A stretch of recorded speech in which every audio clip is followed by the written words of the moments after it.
statement, raise your hand, we'll get you a mic. Hey guys, how we doing? Good.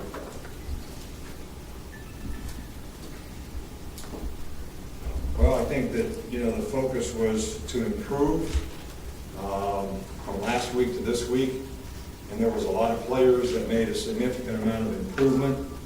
We're obviously not where we want to be. We're not disappointed in where we are, but really we have to eliminate the plays that sort of get you beat. We had way too many undisciplined type penalties, whether it's defense, offsides, illegal formation on offense, false start. Those things are the kind of undisciplined things that stop drives, give them another opportunity on third down. Had a lot of drop balls today, which has been a little bit unusual for us, but we need to be able to throw it and catch it with more consistency.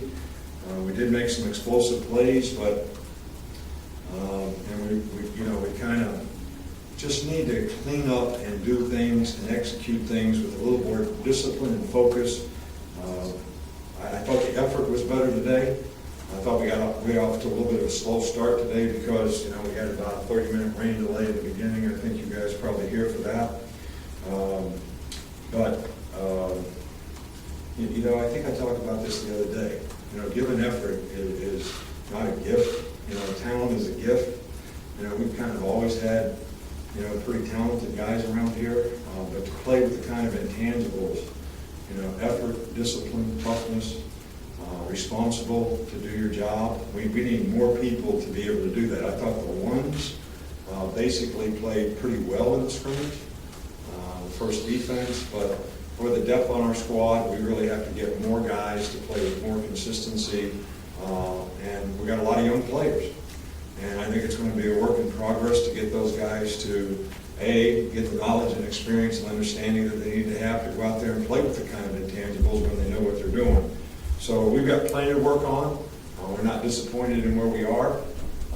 We're excited about, the things that we're going to technically look at from this scrimmage and work to improve on this week before we start getting ready for our first game against USC, which will be a very challenging opponent.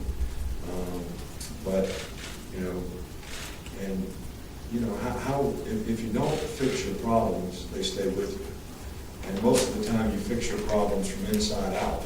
All right, so it's not really the scoreboard or the external factors or where you're ranked or any of that. It's how bad you want to do it right, how bad you want to get it right, how bad you want to be a great competitor, and how bad you want to dominate the competition. So I think that's the challenge for us and our team right now. Okay, we'll start over here on the left with Cecil. Coach, were the quarterback reps similar in this scrimmage to what they were in the previous scrimmage? And is there anybody who's trending, or are they all still sort of bunched together? Well, I think that, there's encouraging things. I think the big word there that I'd like to use with these guys is consistency. One day or 2 days in a row, it will look like, one guy's starting to, sort of forge ahead a little bit.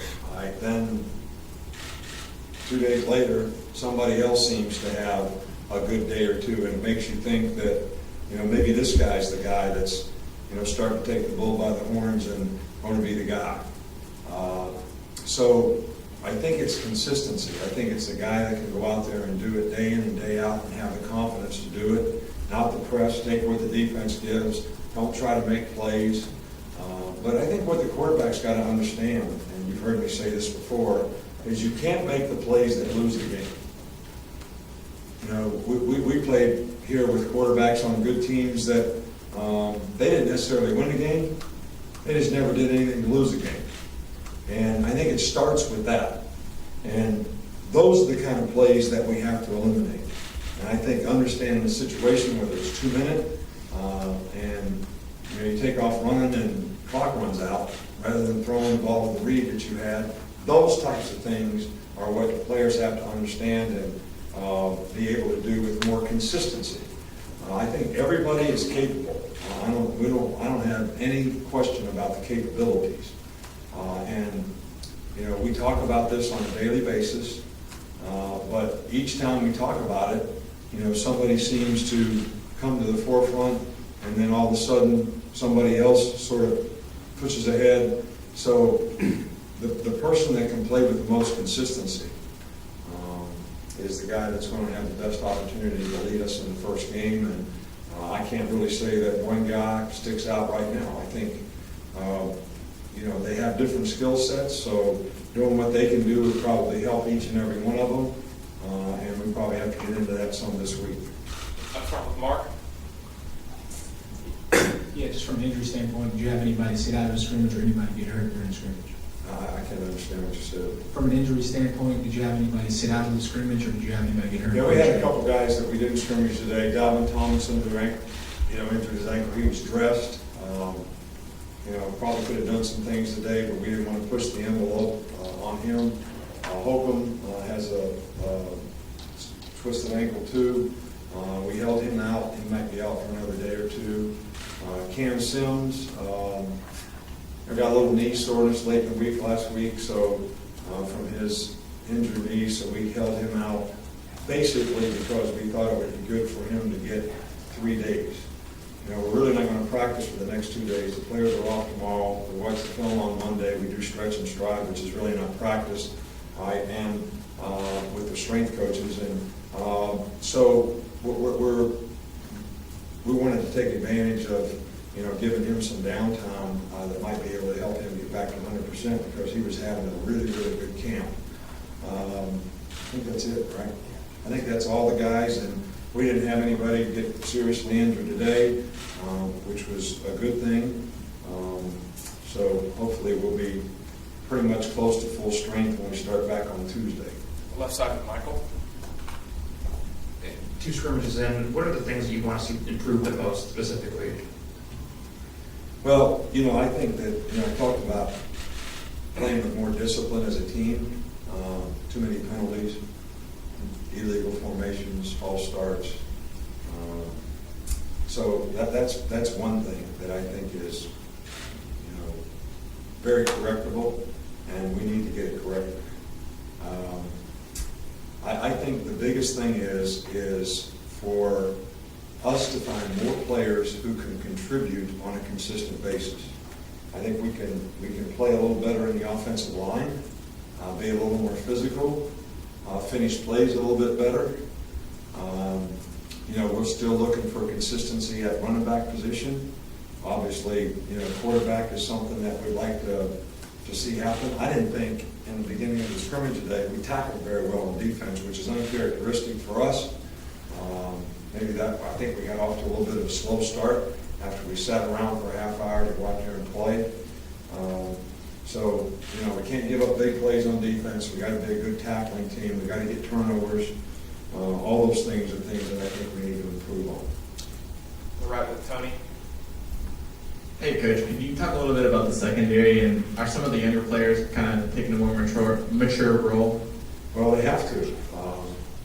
With the losses of the guys that we've had that would have been, contributors, maybe even starters in some cases.